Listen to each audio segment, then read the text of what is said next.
The darkness of space stretched endlessly in all directions, and somewhere in that vast emptiness a small escape pod tumbled through the void like a leaf caught in an invisible current.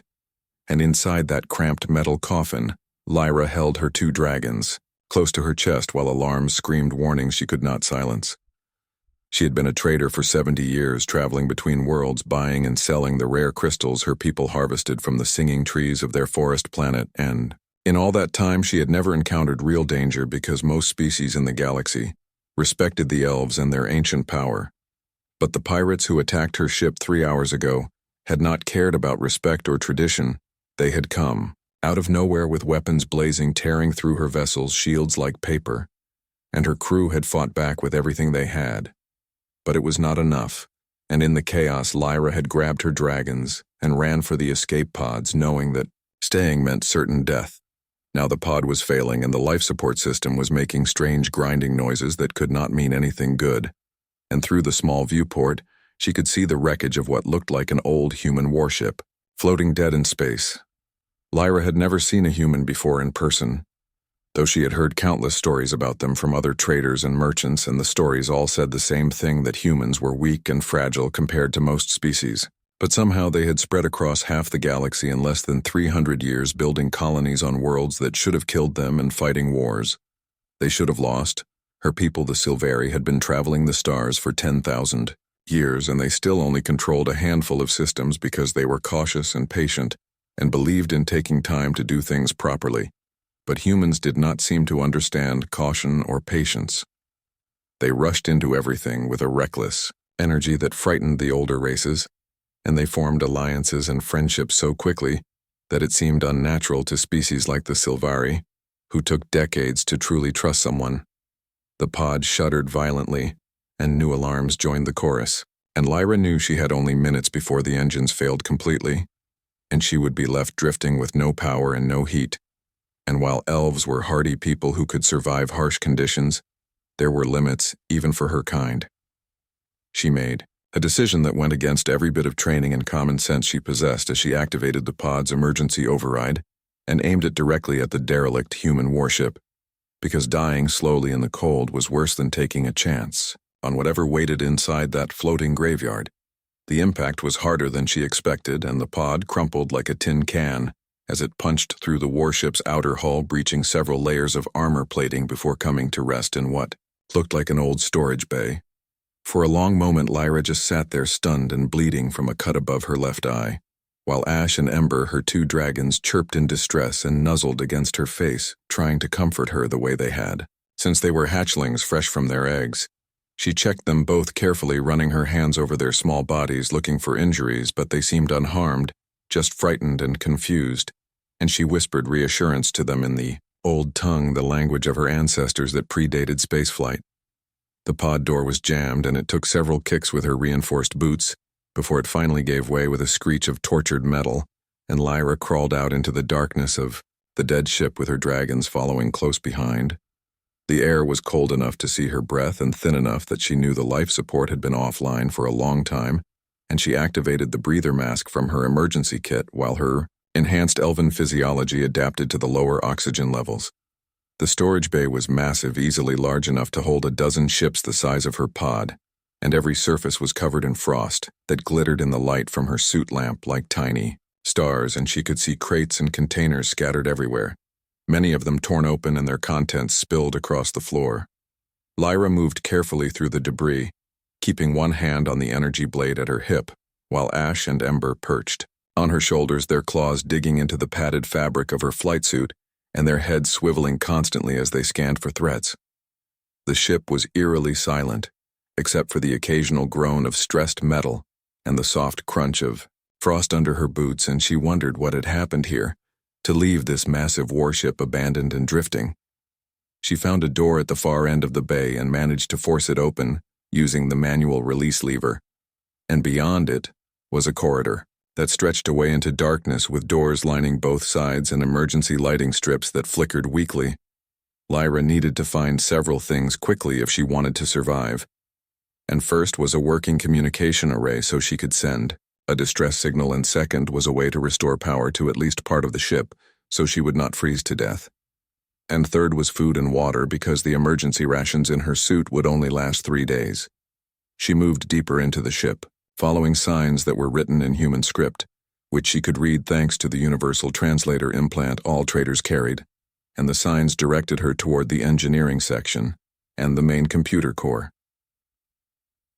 The corridor opened into a larger space that looked like it had once been a crew commons area with tables and chairs bolted to the floor and food dispensers built into the walls and recreational screens mounted above them. Everything was covered in the same frost and ice, and in the corner she saw what looked like a human body frozen solid and preserved perfectly by the cold vacuum. Lyra approached slowly, fighting down the instinct to flee because she needed to know what had killed the crew, and when she got close enough she saw that the body wore an engineering uniform and had no visible wounds or signs of trauma. Whatever had happened here, it had been quick enough that the crew had no time to reach escape pods or emergency shelters, and that thought made her skin crawl because very few things in the galaxy could kill that fast. She was about to turn away when Ember suddenly chirped an alarm, and both dragons went rigid with tension, and their small bodies trembled as they sensed something that Lyra could not. Then she heard it too, a sound that did not belong in a dead ship floating in the void. And it was the distinct metallic scrape of boots on metal deck plating, and it was coming from somewhere ahead in the darkness. Lyra drew her energy blade, and the weapon hummed to life, casting a pale blue glow that pushed back the shadows, and she moved toward the sound instead of away from it. Because running blindly in an unfamiliar ship was a good way to trap yourself. The corridor ahead split into 3 directions, and she paused, listening carefully, and the sound came again from the left passage, and now she could hear breathing slow and steady and controlled. She turned the corner with her blade raised and came face to face with a human male, who stood frozen in surprise with his own weapon half drawn, and for a long heartbeat they just stared at each other. He was tall, at least 6 feet, with dark hair that was badly in need of cutting, and a face covered in several days' worth of stubble, and his environment suit was patched in multiple places and held together with what looked like improvised repairs. His eyes met hers, and she saw intelligence there and caution, but not hostility. And slowly, very slowly, he raised both hands away from his weapon in a gesture she recognized as surrender or peaceful intent. The human spoke, and his voice came through a damaged speaker in his helmet, and the words were mangled and harsh, but her translator implant caught them and rendered them into her language, telling her that he meant no harm and was alone and stranded. Lyra kept her blade up, but she lowered it slightly and asked who he was and how he came to be on this ghost ship, and the human, whose name was Cole according to his response, told her a story that was both fascinating and terrifying. He had been part of an exploration team surveying old battlefields from the war between humans and the Kresh Empire 20 years ago, and they had found this ship, the CNS Defiant, which had been reported lost with all hands during the final battle of the Kresh War. His team had boarded to recover data and technology, but they had been ambushed by pirates, the same ones who had attacked Lyra, and in the fighting his team had been forced to retreat, but he had been cut off and left behind. That had been 2 weeks ago, and he had been surviving on emergency rations and melted ice while trying to repair the distress beacon, which required parts he did not have and skills he was still learning. Lyra studied him carefully using the enhanced senses her people possessed, and she could detect no lies in his body language or scent, and her dragons had stopped their alarm chirping, which meant they sensed no immediate threat. He made a decision that might save her life or end it, as she lowered her blade completely and told Cole that her name was Lyra, and she too was stranded, and perhaps they could help each other survive. The human smiled, and it transformed his face from hard and dangerous to something almost kind, and he said that cooperation was what humans did best, and if she was willing to trust him, he would show her to his shelter where they could talk properly. Lyra followed him through the dark corridors of the dead ship while her mind raced with questions about this species that conquered worlds through cooperation instead of conquest. And she wondered if the stories her people told about humans were wrong. Cole led Lyra through a maze of corridors that all looked identical in the dim emergency lighting, and she watched how he moved with confidence despite the damaged helmet that obscured part of his vision and the patched suit that seemed barely functional. And she realized this was what the stories meant when they said humans adapted to anything. They passed through what had once been crew quarters, with rows of small rooms lining both sides, and each door hung open, revealing personal spaces that had been abandoned in a hurry, with belongings still scattered on bunks and floating in the zero-gravity sections, where life support had completely failed. Lyra saw photos stuck to walls showing human families smiling at the camera, and she saw books and music players and small trinkets that spoke of lives interrupted and never resumed, and it made her chest tight with an emotion she could not name, because elves did not form attachments to objects the way humans apparently did. Ash and Ember remained alert on her shoulders, their small heads swiveling to track every sound and shadow, and occasionally Ember would let out a soft trill that Cole seemed to find fascinating, because he kept glancing back at them with poorly concealed curiosity. After 10 minutes of walking, they reached a section where the corridor lights burned brighter, and Lyra could feel warmth radiating from the walls, and Cole explained through his damaged speaker that he had managed to restore power to this section by rerouting energy from the emergency batteries in a way that would probably horrify any proper engineer. He led her through a heavy blast door into what had been a cargo bay, and Lyra stopped in surprise at what she saw because the space had been transformed into something almost livable. Cole had set up a shelter using cargo containers arranged in a rough square with tarps stretched between them to create walls and a roof. And inside the shelter she could see a heating unit, glowing red and casting dancing shadows, and there were supplies stacked neatly against one wall, and a makeshift bed made from emergency blankets. He had even rigged up a water reclamation system that was slowly filling containers with drinkable water melted from ice scraped off the walls and purified through filters he had salvaged from damaged life support units. It was impressive in a crude, improvised way that spoke of someone who refused to give up even when the situation seemed hopeless, and Lyra felt a grudging respect for this human who had survived alone for 2 weeks in conditions that would have broken most people.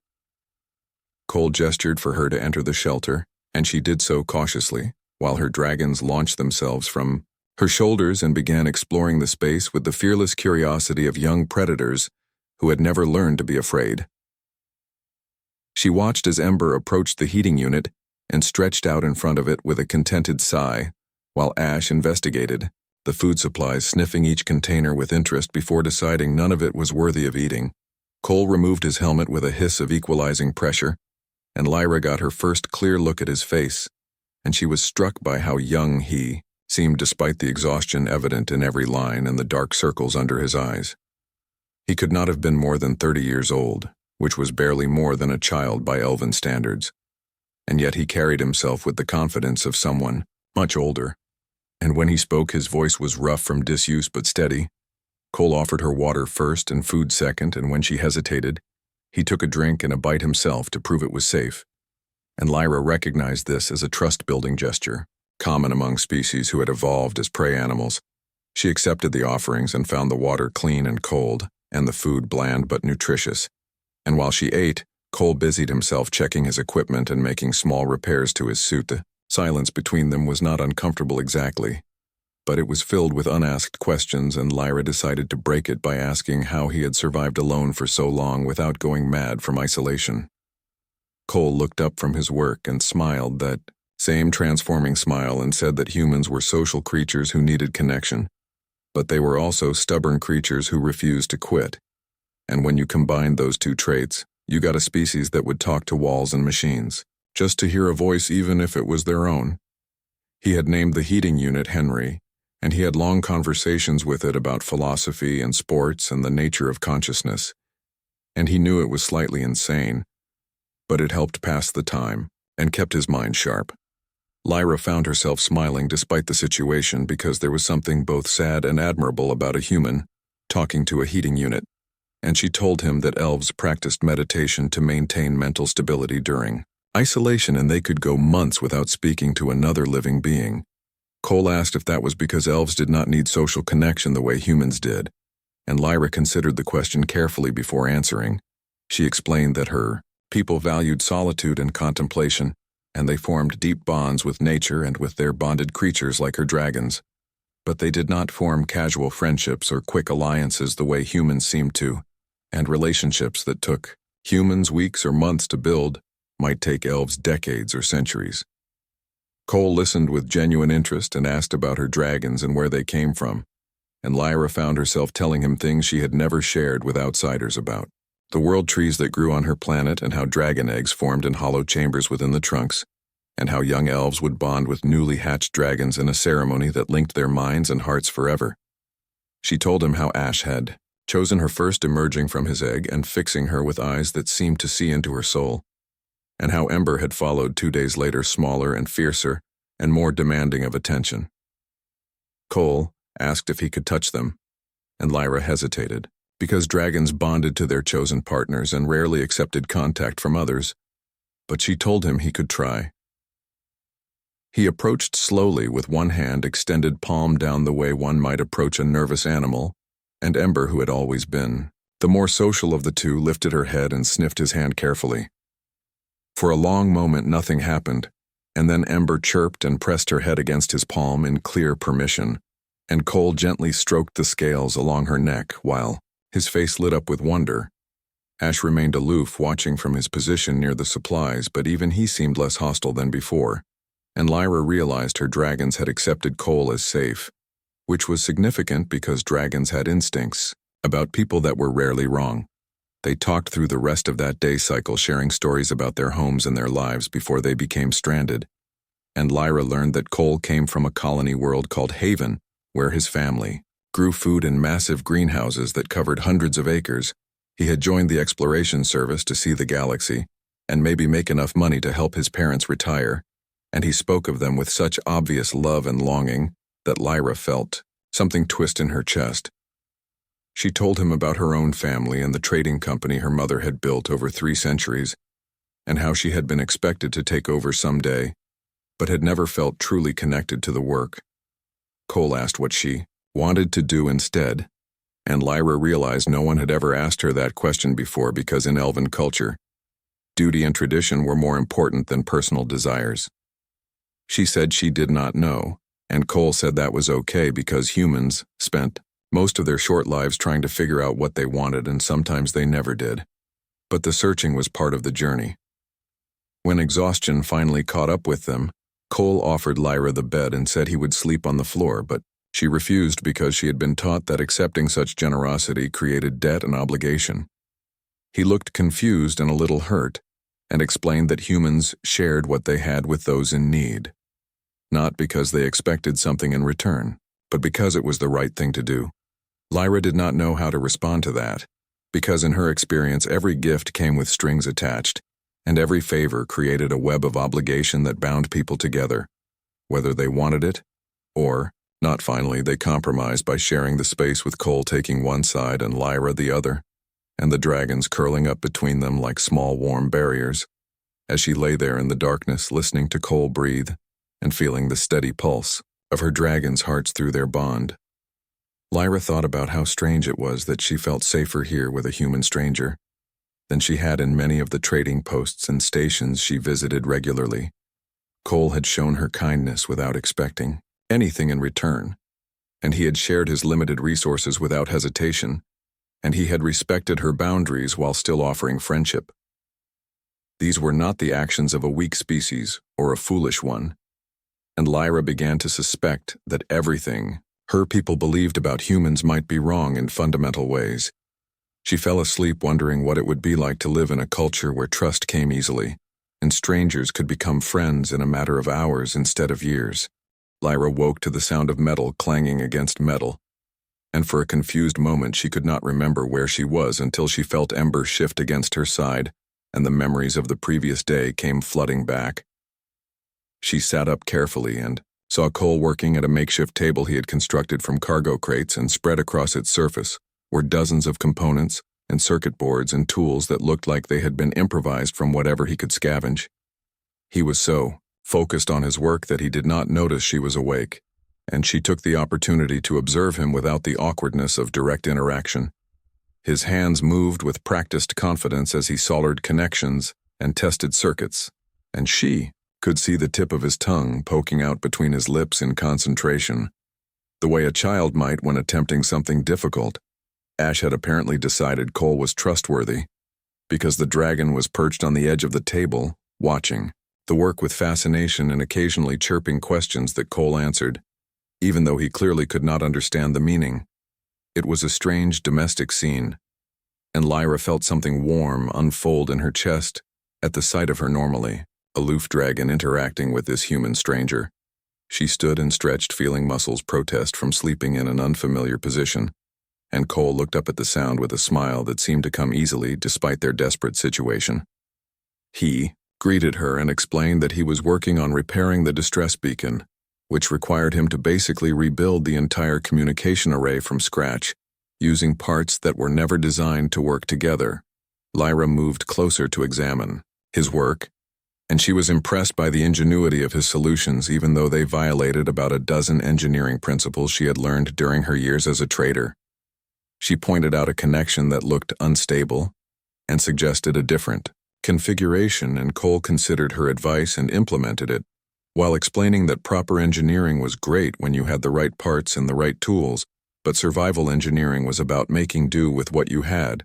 They worked together throughout the morning cycle, with Lyra using her knowledge of various systems from different species to help troubleshoot problems, and Cole using his human knack for improvisation to find creative solutions.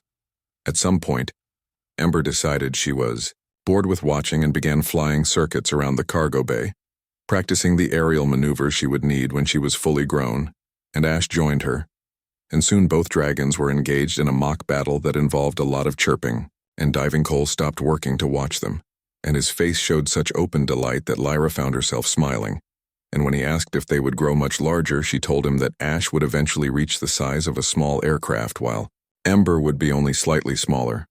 He looked shocked and asked how she could possibly keep creatures that size on a trading ship, and Lyra explained that dragons could fold space around themselves to appear smaller, and they spent most of their time in a semi-dormant state when not needed. Cole said that was the most amazing thing he had ever heard, and he asked dozens of questions about dragon biology and behavior, and the bond that connected them to their chosen partners. Lyra found herself enjoying the conversation because most species viewed dragons as dangerous predators or valuable commodities, but Cole seemed genuinely interested in understanding them as thinking, feeling beings. She told him about the mental link that let her sense their emotions and general thoughts, and how in times of danger or extreme need, she could see through their eyes and even exert some control over their actions, though she tried to avoid doing that because it felt like a violation of their autonomy. Cole asked if the dragons minded being bonded, and Lyra had to think about that because it was not a question elves usually asked. She said that dragons chose their partners willingly and could refuse the bond if they wished, but once formed, the connection was permanent and became as essential as breathing for both parties. He seemed satisfied with that answer and returned to his work. But Lyra continued thinking about the question because it revealed something important about how humans viewed relationships.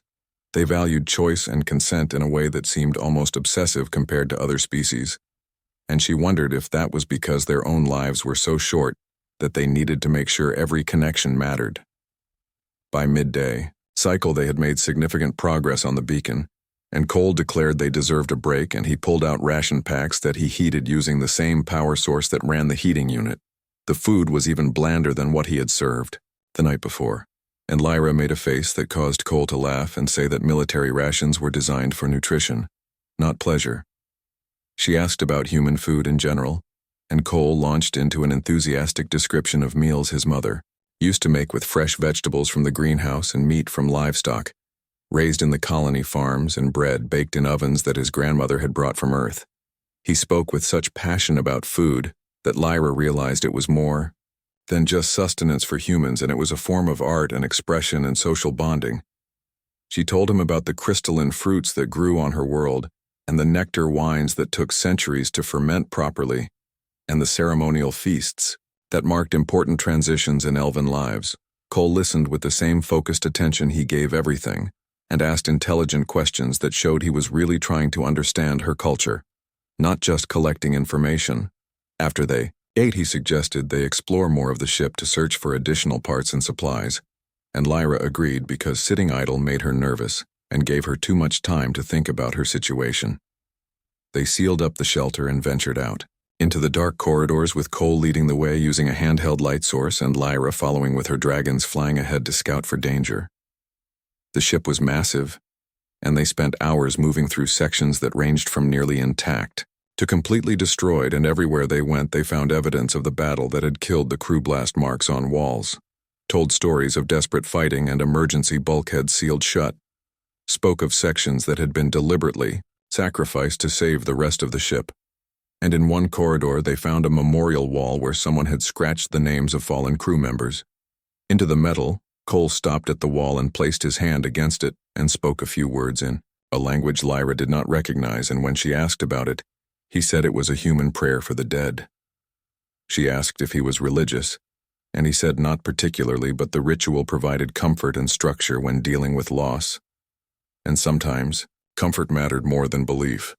They continued exploring and found a medical bay that was still partially powered, and Cole immediately began searching for supplies, while Lyra examined the equipment with interest. She found a scanner that was still functional and convinced Cole to let her run a diagnostic on him, and the results showed he was malnourished and dehydrated and running on pure determination.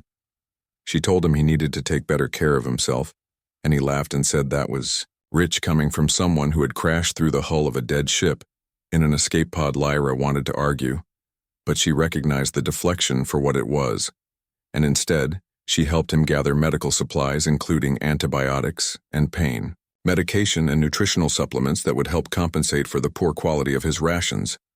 In the medical bay storage, they found something unexpected, which was a cache of emergency supplies including better food and water purification, tablets and warm clothing designed for cold environments. Cole whooped with joy when he saw the supplies, and he grabbed Lyra in a spontaneous hug that startled them both, and he released her immediately with an apology. But she found she did not mind the contact as much as she thought she would. They loaded everything into containers they could carry and made their way back to the shelter. And along the way, Cole talked about his plans for the beacon and how he thought they could boost the signal by tapping into the ship's old weapon systems. Lyra listened, but part of her attention was on the way Cole moved and the way he treated every small victory as something worth celebrating, and the way he seemed genuinely happy despite being stranded on a dead ship with limited supplies and no guarantee of rescue. She asked him how he stayed so positive, and he was quiet for a long moment before answering. He said that humans lived short lives compared to most species, and they only had maybe 80 or 90 years if they were lucky, and that meant they could not afford to waste time being miserable. When they could choose to find joy in small things, he said every day alive was a gift, and every friend made was a treasure, and every problem solved was a victory worth celebrating because life was too short for anything else. Lyra thought about her own people who lived for thousands of years and spent centuries planning and considering and avoiding risk, and she wondered if maybe they had it backwards. Maybe having less time made humans value it more, and maybe living forever made elves take life for granted and forget to actually live. That night in the shelter, while Cole worked on the beacon and her dragons dozed by the heater, Lyra made a decision that surprised her. The beacon was nearly complete when disaster struck in the form of a power surge that rippled through the section they had restored and plunged everything into darkness. Lyra heard Cole curse in the blackness, and then there was the sound of him fumbling for his emergency light, and when it finally flickered on, she saw his face etched with frustration and exhaustion. He explained that something in the power routing had failed, and now they would need to trace the entire system to find the problem and fix it before the batteries drained completely. Lyra volunteered to help, and together they spent hours crawling through access tunnels and maintenance shafts, following power conduits and testing connections. The work was cramped and uncomfortable, and several times Lyra had to squeeze through spaces that seemed impossibly small, while her dragons flew ahead, providing light from the bioluminescent patches on their scales. She had never done this kind of manual labor before, and her muscles ached and her hands became covered in grease and small cuts. But she pushed through because Cole needed her help, and because she was discovering that she liked being useful in practical ways. They found the problem eventually, which was a damaged relay that had finally given up after holding on for who knows how many years, and Cole had to fabricate a replacement from parts they had scavenged earlier. While he worked, Lyra asked about his training and how he had learned to do all of this, and Cole explained that human colonies taught their children practical skills from a young age, because survival on frontier worlds required everyone to contribute.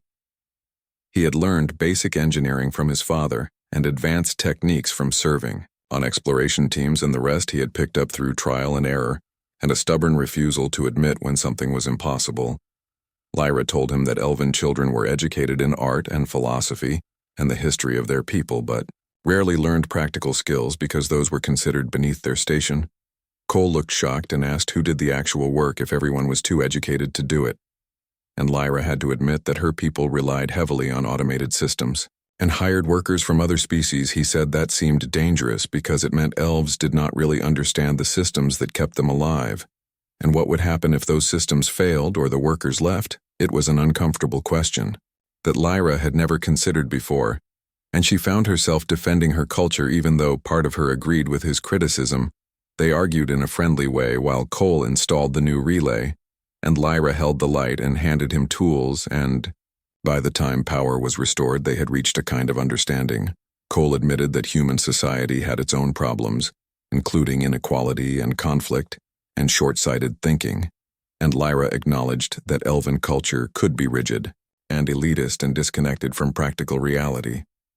The conversation shifted to other topics as they made their way back to the shelter, and Cole asked about the political situation in elven space and whether her people had alliances or enemies. Lyra explained that the Silvery preferred neutrality, and they maintained trading relationships with most species, but avoided military entanglements or deep political ties. Cole said that sounded lonely, and Lyra supposed it was, but it was also safe because alliances required trust, and trust could be betrayed. He argued that isolation was its own kind of danger because when trouble came, and it always did, eventually you would face it alone, while species with strong alliances had others to call on for help. Lyra wanted to dismiss his argument, but she could not because here she was stranded and alone, while Cole, despite being from a relatively young species, had confidence that his people would come looking for him. She asked if that confidence was based on anything concrete or just hope, and Cole said it was based on the fact that humans never left their people behind if they could help it.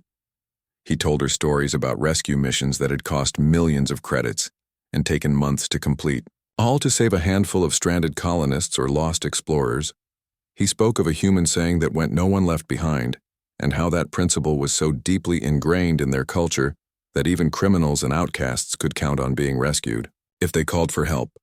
Lyra found that both admirable and terrifying, because it meant humans formed attachments so strong they would risk everything to honor them. She said that elves valued individual strength and self-sufficiency, and asking for help was seen as weakness. Cole looked at her with an expression she could not quite read, and said that sounded exhausting, and Lyra realized it was. They reached the shelter to find that Ash and Ember had gotten into the food supplies and made a mess, and Cole laughed instead of getting angry, and helped Lyra clean up while scolding the dragons in a gentle voice that made them chirp apologetically. That evening they worked on the beacon together, making final adjustments and testing the signal. Strength and Cole estimated they would be ready to transmit within 2 days. Lyra felt relief mixed with something that might have been disappointment, because being rescued meant this strange partnership would end, and she would return to her normal life. She pushed the feeling aside and focused on helping Cole, and as they worked, she noticed how comfortable they had become with each other. They moved around the small space without getting in each other's way, and they anticipated what the other needed without having to ask, and they fell into easy silences that felt natural rather than awkward. At one point, Cole asked about her family and what they would think of her being stranded with a human, and Lyra said truthfully that her mother would probably be horrified. He laughed and asked why, and Lyra explained that elves viewed humans as reckless and unpredictable and potentially dangerous. Despite their apparent friendliness, Cole said that was fair, because humans were all of those things, but they were also loyal and creative and willing to take risks for causes they believed in. Lyra asked what causes he believed in, and Cole thought for a moment before answering. He said he believed that all sapient beings deserved dignity and respect regardless of their species or origin, and he believed that cooperation was stronger than conflict, and he believed that the galaxy was big enough for everyone if people were willing to share. She asked if those beliefs were common among humans, and he said they were becoming more so as humanity matured as a spacefaring civilization. He admitted that earlier generations of humans had made terrible mistakes, including wars and exploitation and prejudice, but they were trying to learn from those errors and build something better. Lyra was struck by the honesty of his answer because most species tried to hide their shameful history. But Cole spoke of human failings with the same openness he showed about everything else. She told him that elves also had darkness in their past, including a civil war that had nearly destroyed their civilization 10,000 years ago, and a period of expansion when they had conquered and subjugated lesser species. Cole asked what had changed, and Lyra said her people had learned that conquest required constant vigilance and military strength, and they were not actually very good at either, so they had retreated to their core worlds and focused on culture and philosophy and trade and tried to forget the warrior traditions that had once defined them. Cole said it took courage to choose peace over power, and Lyra had never thought of it that way, but she supposed it was true. They talked late into the night, cycle sharing stories and ideas and perspectives, and Lyra realized she was learning more about herself and her people through Cole's questions than she had learned in 70 years of formal education. At some point, exhaustion caught up with them, and they lay down to sleep with the dragons curled between them, and just before Lyra drifted off, Cole said something that made her chest tight. He said he was glad they had crashed into each other, even though the circumstances were terrible, because meeting her had been the best part of being stranded. Lyra did not know how to respond to that level of emotional honesty, so she just said she felt the same way, and hoped her voice conveyed what her words could not. The next day, they finished the beacon, and Cole activated it, sending out a distress signal that would repeat continuously until someone responded. They had done everything they could, and now all they could do was wait and hope that someone was listening. The waiting was harder than the work had been because it left too much time for thinking, and Lyra found herself worrying about what would happen after rescue. Would they stay in contact, or would this brief partnership fade like a dream, and would her people accept her friendship with a human, or would they view it as another example of her inability to follow tradition? Cole seemed to sense her mood and suggested they explore a different section of the ship to pass the time, and Lyra agreed because anything was better than sitting still with her thoughts. They ventured into areas they had not yet visited and found a section that must have been crew recreation, because there were exercise equipment and game tables, and a large viewing window that looked out into space.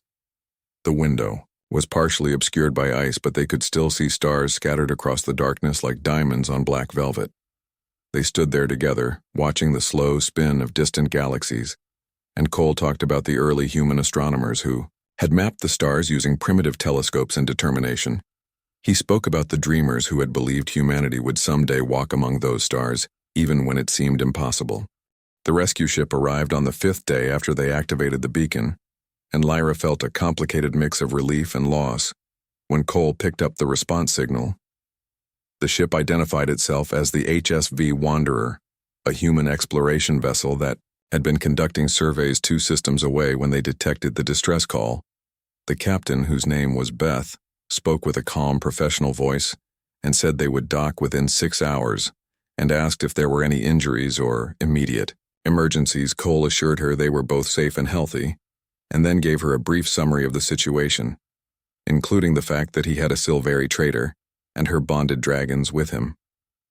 There was a pause on the other end, and then Beth said that was unexpected, but humans had rescued stranger combinations, and they would be prepared to accommodate all passengers. Lyra was impressed by how matter-of-fact the captain sounded about finding an elf on a derelict human warship, and she mentioned this to Cole, who explained that human rescue teams dealt with unusual situations so often that very little surprised them anymore. They spent the waiting time packing up the shelter and salvaging parts from Cole's improvised systems and making sure they had not left anything valuable behind. Lyra felt strange dismantling the space that had been their home for almost a week, and she caught herself moving slowly as if trying to delay the inevitable. Cole seemed to sense her mood, and he said they did not have to lose touch just because they were being rescued, and he meant what he said about staying friends. She asked if humans really did that, maintained friendships across distances and long separations, and he said, of course they did, and human civilization would fall apart if people could not trust bonds that existed beyond immediate proximity. Lyra realized this was another fundamental difference between humans and elves, because her people viewed distance as a natural end to relationships, and they rarely made efforts to maintain contact with those who left their immediate circle. The Wanderer docked with a series of mechanical clangs and hisses, and Cole led Lyra to the airlock with her dragons flying nervously around, her head sensing her tension. The outer door cycled open and Captain Beth stepped through wearing a clean environment suit and a welcoming smile. She was a middle-aged woman with silver streaking her dark hair and eyes that seemed to catalog everything they saw, and when she spoke, her voice carried an authority that came from years of command. Beth greeted Cole with obvious relief and then turned to Lyra and offered a formal greeting in passable Elvish that made Lyra feel respected and seen. The captain explained that they had medical facilities on board, and hot food and proper quarters, and they would transport both of them to the nearest station where Lyra could contact her people and arrange passage home. They followed Beth through the airlock and into the Wanderer, and Lyra was struck by how different this ship felt from the derelict. Everything was clean and bright and alive with the hum of functioning systems and the presence of crew members who moved with purpose through the corridors. Several of them stopped to stare at Lyra and her dragons, but Beth snapped at them to get back to work, and the crew scattered like startled birds.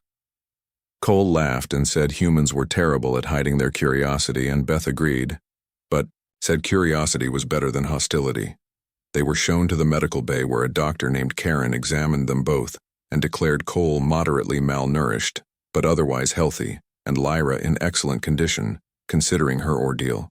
Karen was fascinated by the dragons and asked dozens of questions about their biology and care, and Lyra found herself relaxing because the doctor's interest felt genuine rather than predatory.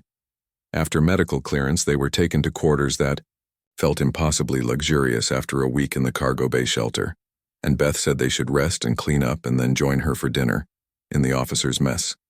Lyra showered for the first time in days and put on clean clothes from the ship's stores and felt almost like herself again. When she emerged, she found Cole waiting in the corridor looking equally refreshed, and they walked together to the mess hall while her dragons flew ahead investigating every new smell and sound. The officers' mess was a small room with a table that could seat maybe 10 people, and Beth was already there along with her first officer, whose name was Dan, and the chief engineer, whose name was Priya. They all stood when Lyra entered, and Beth made formal introductions, and then they sat down to a meal that made Cole groan with pleasure. The food was simple but fresh and properly cooked, and included vegetables and protein and bread that was still warm from the oven. Lyra ate carefully, trying to pace herself after days of rations, and she watched the easy camaraderie between the human crew members. They teased each other and told jokes and shared stories about their families, and Lyra realized this was what Cole had meant about humans forming bonds quickly. These people had probably only served together for months or maybe a year or two, but they acted like family, and she could see genuine affection in every interaction. Beth asked Lyra about her experience and listened carefully as she described the pirate attack and her crash landing and her partnership with Cole. The captain nodded thoughtfully and said, pirate activity had been increasing in the sector, and several ships had gone missing in recent months. She said the Wanderer would file a report with the appropriate authorities, but Lyra should not expect quick action, because the various galactic governments moved slowly when it came to cooperation.